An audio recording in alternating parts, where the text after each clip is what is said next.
रोवई माई हो रोवई चाची, रोवई मड़वना के लोग जी। रोवई माई हो रोवई चाची, रोवई मड़वना के लोग जी। मड़ए में रोवई बाबा कवने रम, देथे करी न कन्यादान जी।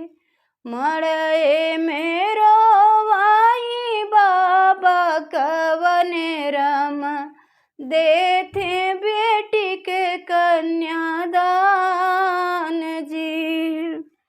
देथे बेटी के कन्यादान जी।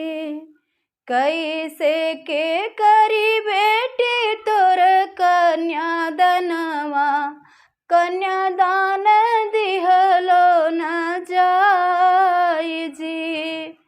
कैसे के करी बेटी तोर कन्यादानवा, कन्यादान दिहलो न जाई जी। इतनी बचन सुनी बेटी हो कवनी देई, इतनी बचन सुनी बेटी हो कवनी देई। सुन पापा अरज हमार जी, सुन पापा अरज हमार जी।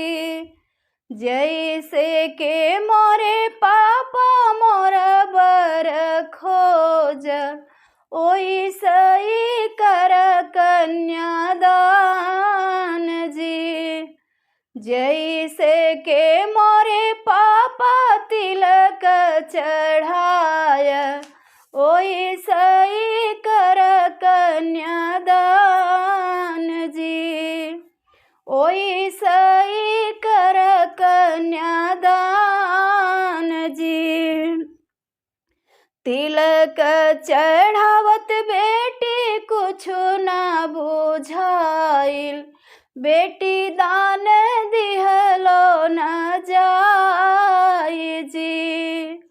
तिलक चढ़ावत बेटी कुछु न बुझाइल, बेटी दान दिहलो न जाई जी। छोटे से खेलू बेटी हमारे आंगनवा, बचपन से खेलू बेटी हमारे आंगनवा। कैसे के भेजी दूर देश जी। बचपन से खेलू बेटी हमारी निगोदिया, कैसे के भेजी दूर देश जी। इतनी बचन सुनी बेटी हो कवनी देई, नैना न ढूरई लगे आंसू जी।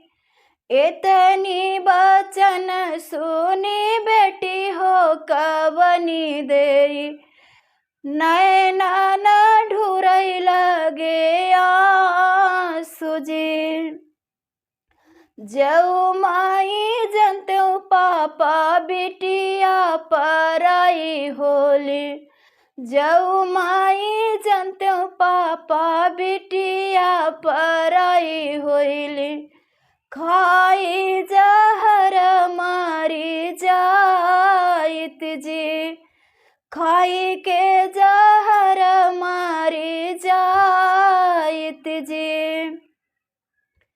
चुप रह चुप रह चुप रह मोरी बेटी, ई तो हउई विधि के विधान जी। चुप रह चुप रह चुप रह मोरी बेटी, ई तो हउई विधि के विधान जी।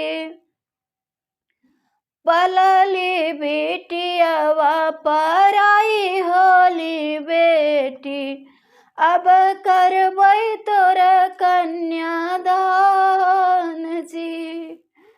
पलली बिटियावा पराई होली बेटी, अब करबै तोर कन्या दान जी। कैसा लगा ये बेटी कन्यादान गीत? आप लोग सुनिएगा, अपना प्यार दुलार जरूर दीजिएगा। जय श्री राम।